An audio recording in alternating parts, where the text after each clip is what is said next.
cool friends. Welcome back to another episode of Susto. As always, I am Adrian or Ayden. Either way, I am still your host, and you were listening to the podcast of Ookie Spooky Scary Stories. So I'm actually going to make today's intro shorter than normal because the story that I have for you today is the longest story that we've had. I know this is only episode 4, but it is a pretty lengthy one, and it's actually a story from a guest, which I'm very excited to bring to you. The story is going to be told by my friend Dan Segovia, and I am so excited to share this story with you all. I heard about this story a while back, and I remember people just like hyping it up, and I told him, don't tell me anything. I want you to tell me the story on the podcast so I could give you a 100% authentic, genuine reaction to this. So this is going to be my very first time hearing this story as well. As always, before we get into it, make sure that you subscribe, share this podcast. If you want to leave your own story for me to share on the podcast, you can leave a 5-star review on iTunes with your story in the review, or you can email me at sustopodcast@gmail.com. Also, make sure to follow the Instagram at sustopodcast. And yeah, I hope you enjoyed today's story.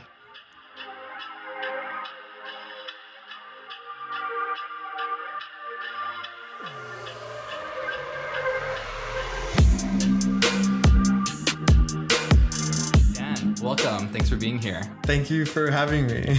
I'm super excited. I'm really giddy because it's literally been like, I think like a month or two since someone brought it up. And I was like, don't tell me. It's so funny. I remember telling the story in the office and you weren't there. And then the next day they brought it up again and you were there and you stopped me instantly and you were like, don't tell me. I'll see you on the podcast soon. Yes. So this is going to be a 100% authentic, genuine first-time reaction to this story. No pressure. So it has to be amazing. I'm kidding. I'm sure it will be.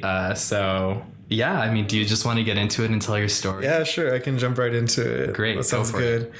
So a little establishing before we get in there, I guess. At this time, my girlfriend, who's now my wife, shout out to Mandy Lee. I love you, girl. Congratulations. Thank you. We were dating and we were deciding, okay, we've been dating for a while. Let's move in together, right? Let's take that next step. And so at the time, we were both students at UT RGV, and we thought, let's get something close to the university, one of those houses in the park right there across Junior, whatever. It'll be close and convenient and, cozy, cute little house, right? Mm-hmm. And that was our thinking going into it. So one day I was driving around and I found a house and I thought, oh, great, let's move into that house. That looks cool, and called the landlord. She instantly wanted to meet us. And I mean, from one day to the next, like we were moving in, right? And again, that's here in Edinburgh. This is in Edinburgh. Yeah, this is really close to the university. And we thought it was going to be like an awesome house, right? Mm-hmm. And so we move all our stuff in. It takes me, a few days to a week. And then one day we wake up and I go to the kitchen, or I wake up, I go to the kitchen and I notice that like one of my bananas had been eaten. And I was like, and it was all kind of shredded. And I was like, all right, we have a problem. I already know what this is. These are rats. And this is a rat house because I've lived in a house with rats before at some other rooming situation a few years ago, And I thought, oh, damn, like we have rats. We got to get rid of them. And then was it like, do they like just like bite into the side of the banana? No, they'll eat the whole banana that's why it's like so interesting because maybe they do that. But the only time I've seen them is they'll start at the end and just kind of like gnaw their way up and eat the whole banana and then they scurry, Oh, no. And they ate our potatoes also. And I was like, these are rats. Like, I already know what rats are. It's cute, but it's gross also. Yeah. Long story short, there was a lot of rats and, that's the story. That's scary, right? Okay. No, that's thanks for coming, Dad. Bye. No, so it actually that sets up the rest of it, right? That was really bad. It was really nasty. Our dog got sick, and they were kind of everywhere. And so we were in that house less than 3 weeks, and we had to move out so fast because it was an infestation. It was yes, literally, it was a colony as described by Orkin, and they were like, you need to tear this place down. The landlord was like, you don't want to rent to own. That's a whole nother horror story, right? But we won't get into that one today. Yeah. And so within 3 weeks, we're looking for another house. We want to stay in Edinburgh find out a bigger house, a little farther away, a little bit nicer on the outside, or so we thought. And we decided, let's go move in there, right? So within 3 weeks, we're moving everything into this new house. And finally, we get everything moved in. We just finished taking everything out of boxes, put them back in boxes. Now everything is back in boxes in the new house, a little further down the road, still close to the university. Okay. And so we're like, finally, like, let's set up our bed, let's put our dresser, like kind of like the bare operating essentials, you know, to just live. Yeah. And okay, so maybe a day or two or a week go by and we're still unpacking. There's still, our room is coming together. The living room is still full of boxes. But we're getting there. And so one night, just, I don't know if I think it was a Friday night and we both had the day off the next day, but whatever time it was, we were both asleep. We'd already gone to bed and I'm sound asleep, right? And it's, you know, me, my wife, and then our dog kind of sleeps at the foot of our bed, on the bed. And I'm sound asleep. I don't think I'm dreaming about anything, but in my sleep state, all of a sudden, like and I don't know if I'm dreaming or what, but I hear something and it goes, please get out.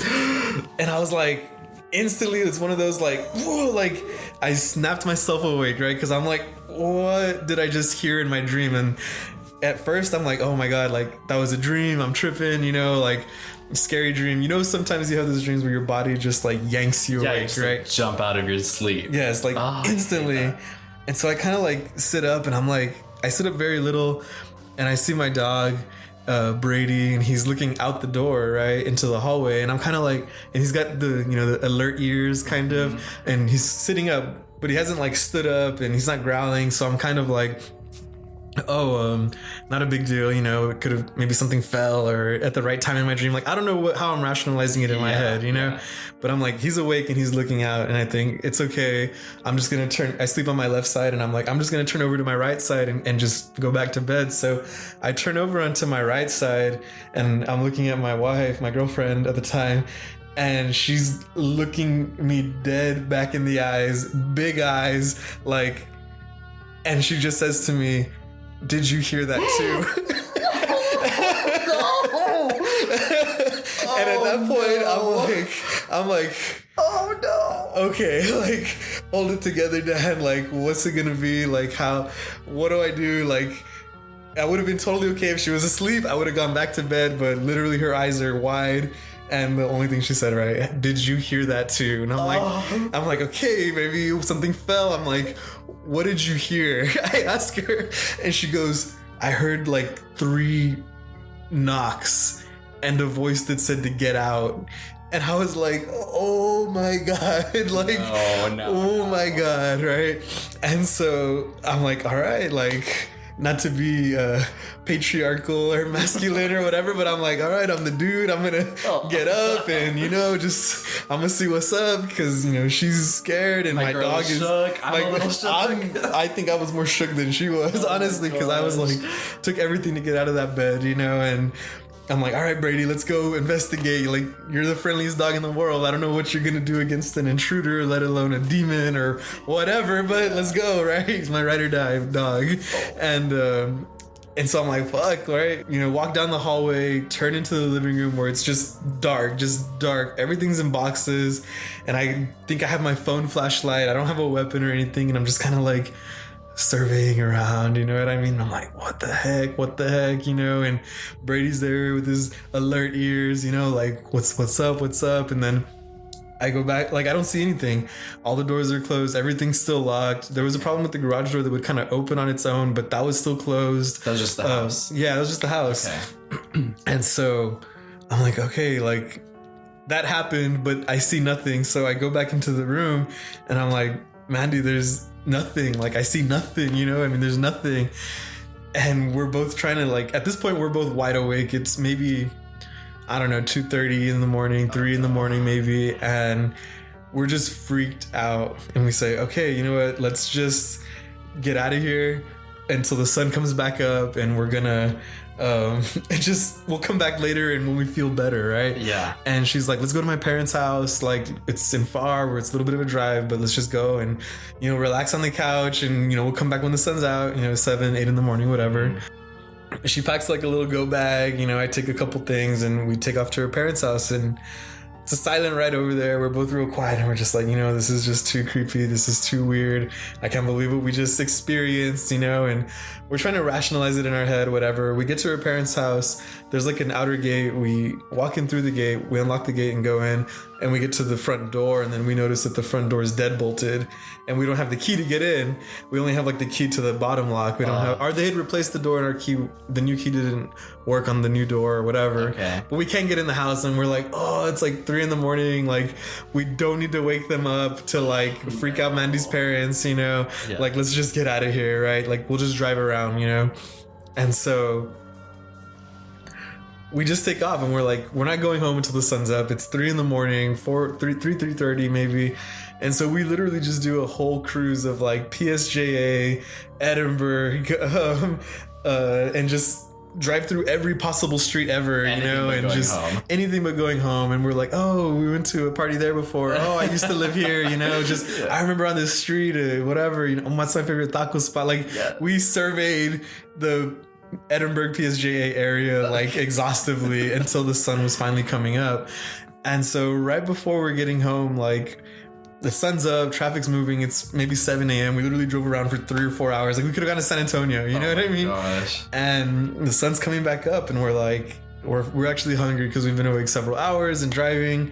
And so we go to Mandy wanted a McDonald's, so we go to the McDonald's there on Jackson and 107. Mm-hmm. And I get back in the car, and so I'm pulling out of there to drive home, and Mandy's like, I googled what 3 knocks means, and I'm like, shit, and I'm like, okay, what does it mean? And the Father, the Son, and the Holy Spirit. Exactly. Yes. She's like, it's a demon mocking God or Jesus. Oh my God, I just got the chills. Yes, literally that. The 3 knocks are mocking the Father, the Son, and the Holy Spirit. I did not know that. You did? Yes, literally. Yes, literally that's what it means. That's what it means. And so we're like, that's ugly. Oh my God, and like, everything had kind of left, we had like a great bonding driving experience, like, and then now it's like, oh no, you're in deep with the demon in this house, like, not just a demon, a mocking of God demon, whatever, right? I really can't say how religious either of us are, right? But that strikes a cultural note that it strikes fear, and so we're like, whatever, it is what it is. Like, that's our home. Our dog's there. All our stuff is there. Like, we're going home, So she's got her McDonald's. I've got my tacos. We get home, go in. Our dog is so happy to see us. Like, take him out and walk him around a little bit just to, stretch his legs and whatever. And we come back inside, and we had this like little counter in our kitchen. And so she's on one side and I'm on the other side. We start eating our breakfast, right? So she's eating her McDonald's. It's like a silent breakfast. Our dog's there like, please give me some of that human food. And I'm eating my tacos, right? And like, this is some of my favorite tacos for breakfast, just period. So as I knew, I crushed them in like 2 minutes. I just like eat 2 big tacos, just like, devour them and I'm done. You know what I mean? And I'm like, all right, like I finished my food, and we had already been planning to go back to sleep, and I was like, all right, I'm gonna go to the room.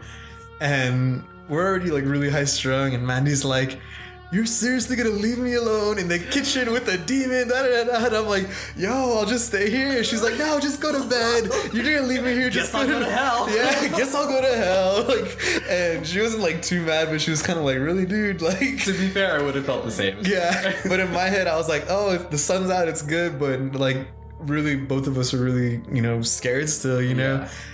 So we go to bed, you know what I mean? We go back and we lay down and we go to sleep, and the sun is out. It's 8 a.m. at this point. Our dog's kind of like, really, y'all are going back to sleep? Aww. But he comes in under the bed and lays down with us and goes to sleep. And so I'm like, okay, life's gonna go on. We're just gonna unpack. Like, this was we'll think about this when we wake up. This is some one-off whatever. Like, what could it be? You know what I mean? And so we're asleep, and then I finally wake up at a certain point, go back to sleep because I'm like avoiding what's gonna happen, having to unpack this, and then as I'm going back to sleep, I hear again like, please get out. And I'm like, oh my God, like this is me going into sleep, you know what I mean? Like, I'm not dreaming, I'm not asleep, like I'm about to go to sleep, and I hear this while my eyes are closed, and there's my dog looking again. And thankfully Mandy didn't hear this one. She's just like out asleep because we'd been up all night. but it was in that right moment. It caught me and I was just like, oh my God, like I heard that, like there's no mistaking. I heard what I heard. It is what it is, you know?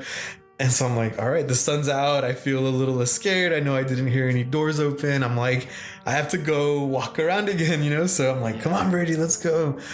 And we walked down our hall again real carefully. We checked the 2 hallway rooms, the restroom, there's nothing. And walk back into the living room again. The sun's pouring in, our boxes and everything's there, nothing is set up. And I'm like, what is this? You know, I go into the kitchen, I come back into the living room, just terrified, scared, thinking it's a demon, like what is going on? And then in the corner of the room, in the top corner of the living room, there's like this old white box kind of looking thing, right? And I'm like, what is that, you know?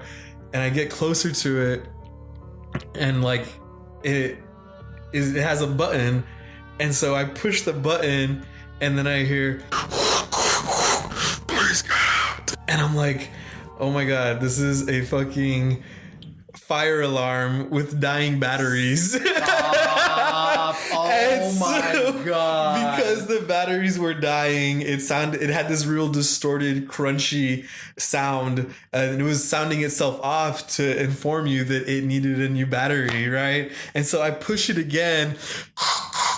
Please get out.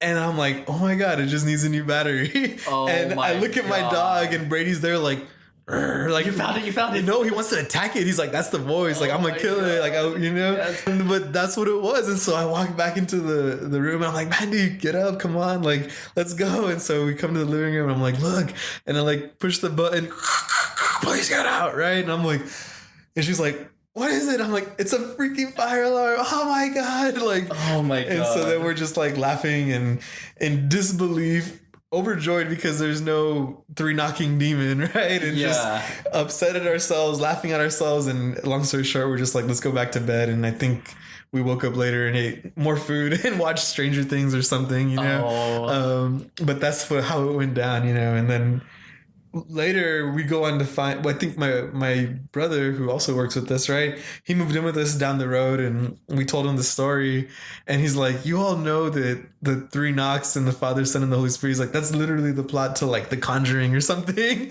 And I was like, oh, I didn't know that. Like, I might have, if I would have known that, I probably would have been more skeptical of reading that on a forum, you know? But like, on Google, you know, at 7 a.m, sleep deprived. But oh my God. At that time, that seemed what it, you know, it was very terrifying. So that's the story, right? That's the story of our demon house, which was very terrifying. A fire alarm. And do you all still live there? No, we were there for a little over a year. Okay. But that house also had its own older house issues, and we had to just move out into something else that was not demon haunted. That is hilarious. I've never heard a more terrifying story that turned out to be hilarious. Oh my God. Yeah, I would be so mad.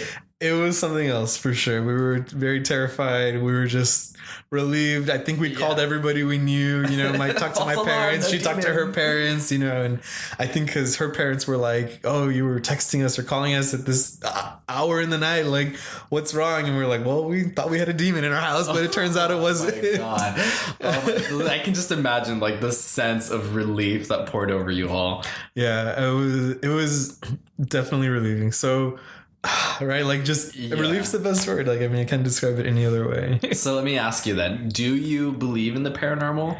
I mean, I don't know. Yes, I think I do in certain ways, in certain ways that I can't even articulate. You know what I mean? I'm definitely a skeptic in certain ways also, where I'm like, no, like I don't believe in any of this in any way, shape, or form, you know. But in that moment, you know, I was like it was happening just like the horror movies. You see what I'm saying? Like, that's what was going through my head. I'm like, oh, I'm the skeptic who doesn't believe in 3 knocking demons, but I'm the one who's gonna get possessed and die, or like my family or my dog or my wife, you know. Like, I was just like, I am the skeptic who's gonna hit the bad end. You know? This is it. So to answer your question again, I mean, I do and I don't. I don't know. I guess is what I mean to say. I see what you mean. I feel like I'm a believer, but if someone can like debunk or disprove like a story or a phenomenon to me, like I'm very open to hearing it. Mm-hmm. I'm like, if you can show me the fact, like I'm not gonna be like, a flat earther and be like, that's not true. Right. Like if it can be disproved, then like go for it. But I definitely am a believer. I'm also a big scaredy cat. So I can't imagine what I would have done in your situation. Yeah, no, it was just pure fear. Like more scared than I've probably ever been in my entire life, you know, of anything, you know, just because it's something beyond our control, right? Yeah. It's beyond us. And you know, honestly, like I said, it was the first week we were living in that house. So right away, like before we got our breakfast, I remember I was like, yeah, whatever. Like, we're just gonna, like, worst case, we're just gonna pack the fuck up and move. Like, we were out of there. Like, we're not even a week deep in the lease. There's some technicality. If not, screw the deposit. Like, let's just get out, you know? Yeah. And I remember after I got my tacos and got back in the car, and Mandy was like, that's what the 3 knocks mean. And she's like, and at that point, I'm still like, well, whatever, we're going to get up out of the house. We're going to move. And she's like, it moves with you. This is not a demon you can get rid of. I was like, no. Right. So I'm like, now moving is not even an option. Like we're forced to face what was the demonic sounding fire alarm. And there we were. Thank you so much for sharing that story. That was amazing. You're welcome. And the story truly lived up to its hype. Okay, good. Kind of sad it wasn't a real demon, but no, I'm kidding. But I'm relieved that it was not a real demon. Yeah, I'm happy the story was good for you, that you enjoyed this story, because I was like, dang, I've never told it in a really formal environment like a podcast, you know. Very formal. We're not like a normal podcast. We're wearing our monocles in here, if you all can't tell. Oh my gosh. Yeah. Well, again, thank you so much for being here. Thank you so much for sharing your story. If people wanted to find you in the work that you do, where can they find that? I guess Facebook is probably the best way.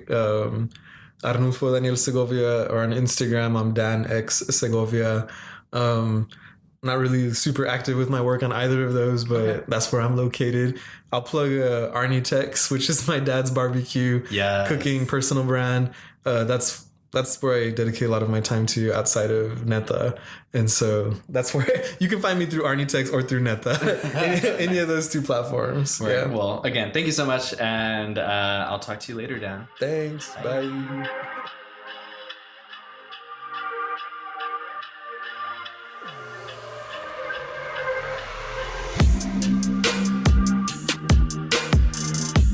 What a plot twist. I lost my mind when Dan was telling me that story, and when it got to the end. I know it was a little bit of a lengthy one compared to what I've done on the show before, but I feel like it was totally worth it to stay and listen to that one. It was so good. Again, shout out Dan and Mandy and you all's dog for living through that and sharing that story. I really enjoyed it. So instead of looking into like historical context, because I feel like we've all seen so many movies and so many like shows or YouTube videos about like demonic possessions. And so like we know how the stories go, right? So instead of going another one of those stories for you all, I thought instead that I would give you all some advice. So when I was looking online and I was trying to think of like what to do instead of telling another story, because we've heard again countless of like possession stories, I found this listicle, and this is the only website I'm going to be referencing today. This is on strangerdimensions.com, which I think I've used this website before. So thank you, strangerdimensions.com. I found a list on there. It's 10 signs a demon is haunting your house. And let me tell you, I read through this already, and thank goodness that none of these are happening in my apartment, because I would have just shut my laptop, grabbed my cats, and walked out. Good luck, boyfriend. I'll see you later. Anyway, so just to be very clear and give you the definition that's on this website, because they did a very good job putting this page together. They say that a demon is a fallen angel, a supernatural and malevolent entity that exists in many religions around the world under different names. In the Bible, they're described as angels who were hurled down to earth along with Satan, whose sole purpose now is to revolt against quote unquote God's plan and his people, or her people, who knows. In the New Testament, Jesus was said to have driven out many demons. And there's a quote, I'm guessing from the New Testament. It says Matthew 8:29. What do you want with us, Son of God? They shouted. Have you come here to torture us before the appointed time? Don't know what that means. Anyway, it goes on to say that demons are mostly known to possess individuals, but there have also been many claims of demons infesting homes. So much like the story that we just heard, it was a potential infestation of a house. Thankfully, it was not. Again, mind-blowing plot twist. So there's a bunch of different reasons on this website for possessions, according to this website. And really quick, some of those are dealing with the occult or practicing black magic, using a Ouija board. Some believe Ouija boards may invite negative entities into our world, and that this is the reason many warn against the use of Ouija boards, which is so funny because I remember walking into like KB Toys, which is like a generic value Toys R Us, and seeing Ouija boards there and never really knowing what it was, but also remembering my mom kind of like steering me away from it without explaining it. Another reason is summoning a demon, that people actually attempt summoning demons, and it's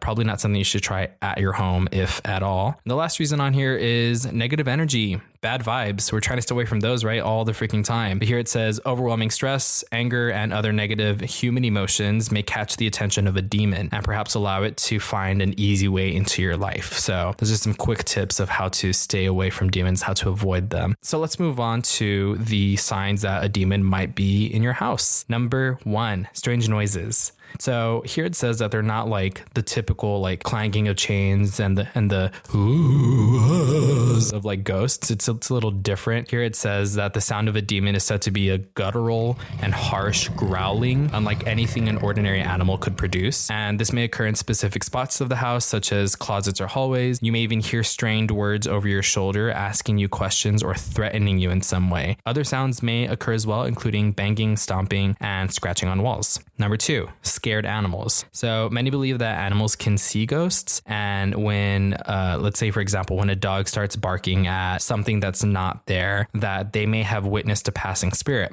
But you also have cases when the animal is scared or terrified and they're growling at an unseen force hidden from human eyes. I've definitely heard and seen things about that, and every time I see my cat acting kind of weird, I'm always like, what are they doing? What are they doing? What are they looking at? Typically they just have the zoomies, which ends up being cute, but I'm always keeping an eye on them. Whenever I like hear something and I get scared, I look at them and I'm like, are they panicking? No? Okay, I'm good. It goes on here to say that your pet may be acting aggressively for no apparent reason, and that there are even some cases in which a pet has reportedly fallen ill or gotten sick during a demonic attack, which is really sad. Number 3, mysterious shadows. So this says that the presence of quote unquote shadow people may be a sign that a demon lurks nearby. In some cases, the shadows take humanoid forms, but they've also appeared on animals, or I'm sorry, as animals, or even simple amorphous blobs that don't resemble anything at all. It actually reminds me of this one time I was staying at one of my best friend's apartments, and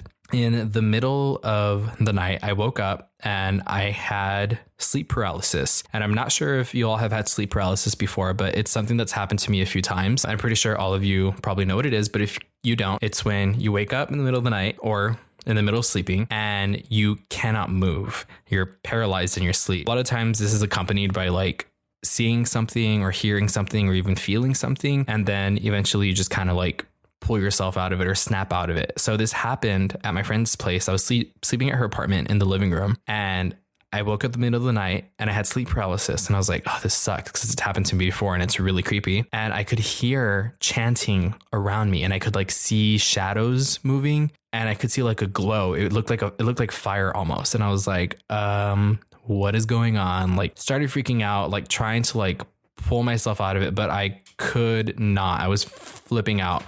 Eventually, I was able to pull myself out of it, and I like just shot up and I ran to my friend's room and I jumped in the bed with her, and like no questions asked. She was just like, huh, what's going on? She saw it was me and she was like, okay. And then she went back to sleep. So that was really creepy. Another thing about shadow people that I wanted to mention was when I was going to see my therapist. I miss her so much. Hey, Dina, if you're listening, miss you, girl. This is the project I told you about. Anyway, one of the things that she told me or asked me during one of our first sessions was if I had ever hallucinated. And I was like, no, I don't think I ever have. And she explained to me that sometimes people don't know that they've hallucinated in their lives because it can be very simple things. Like let's say you hear your name somewhere and you turn and like no one called you. That's a hallucination. And another one that she described was shadow people. Sometimes people will see shadow people. They'll see a silhouette or they'll see a person that's not there. And that's also a type of hallucination. It's very minimal and it's actually very common, as she explained it to me. And these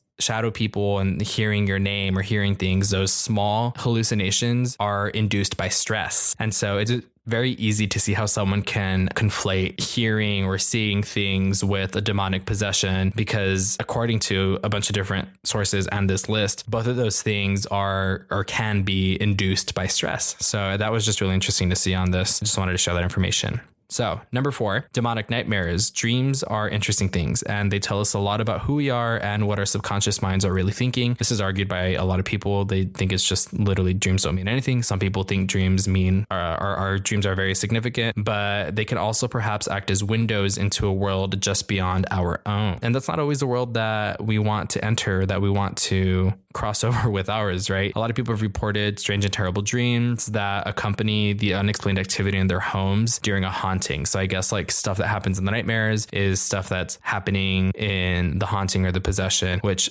I mean, seems kind of obvious to me, right? Like I feel like if you had like something going on during, I don't know, there's been many times where I've had dreams or nightmares and something that happened during the day that really stuck with me will repeat itself in the dream. So that one, I don't know, kind of is like, oh, well, obviously, but I don't know. Apparently, I guess it's just like worse when it happens during a possession. Number 5, damage to religious symbols. So demons don't take kindly to holy symbols, right?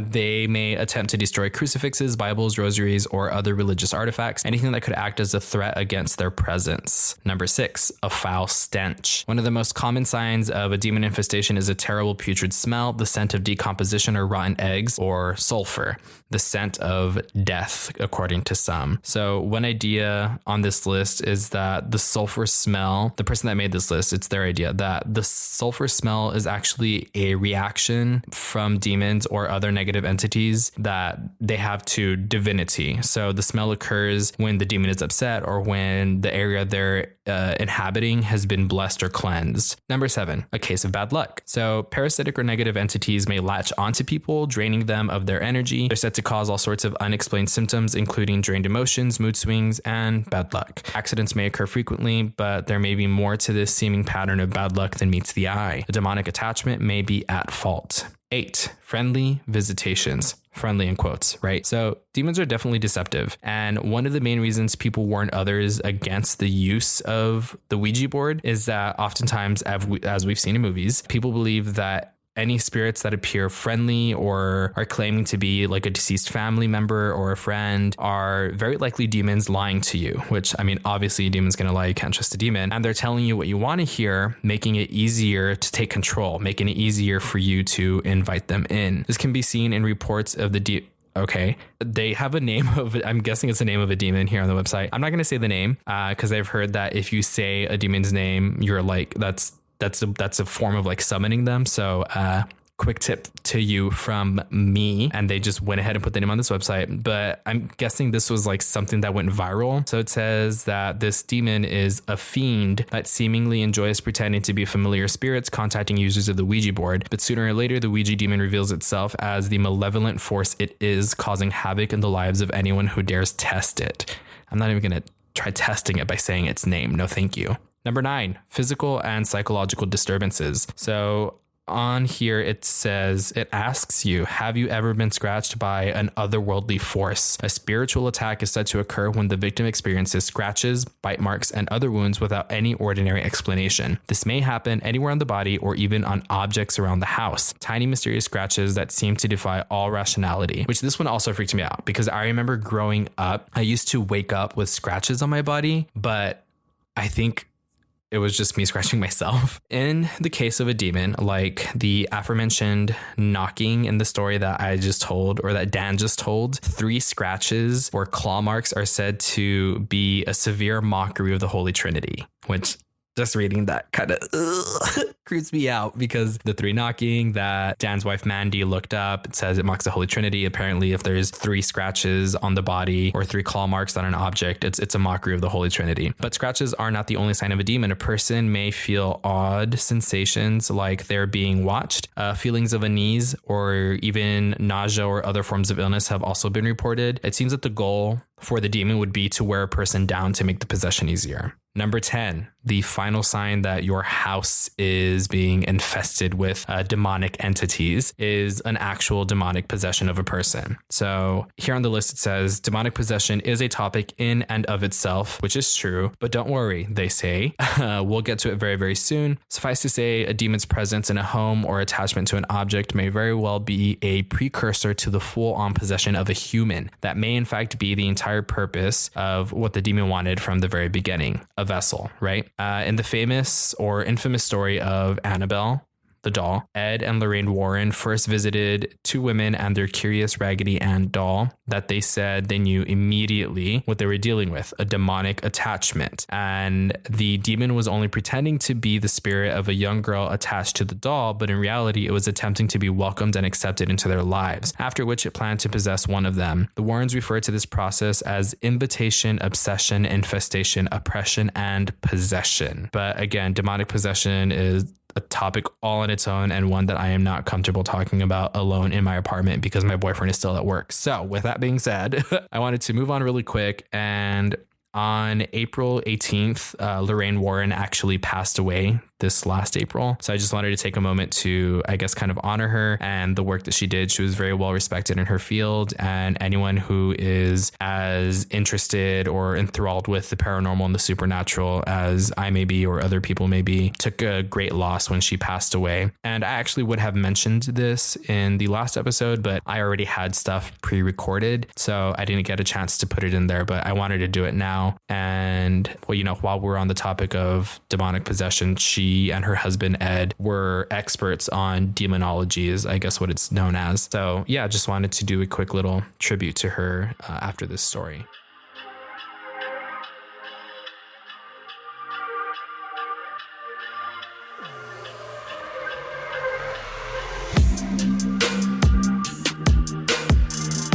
Okie doke. Thank you all so much for sticking around. Again, I feel like I listen to super long podcasts. I listen to podcasts that are like an hour and a half, 2 hours. This is definitely going to be under an hour, but it's the longest one that I've done so far. So if you have made it here, thank you so much for sticking around. And again, I'm going to plug everything as I always do all the time. Oh, before I do that, I do want to mention, if you've been following the Instagram at Susto Podcast, you will see that I mentioned in the story on there that I am making and ordering stickers. I just finalized the design today, actually, and I'm going to be giving them away, selling them. We'll see. We'll take care of that later, but I'm really excited to let you all know that I'm making some cute little stickers. So as always, please, I hope you like this podcast. If you did, share it with your friends. Let them know that it's available on Apple Podcasts, that it's available on Stitcher. If you have your own story that you want me to read on the show, feel free to leave a 5-star review on Apple Podcasts with your story in the review, and I will read it on the show. If you don't have Apple Podcasts, you can email me at sustopodcast@gmail.com. And again, for all updates on the show, follow the Instagram at Susto Podcast. Hope you enjoyed the show and say your prayers, I guess. Bye.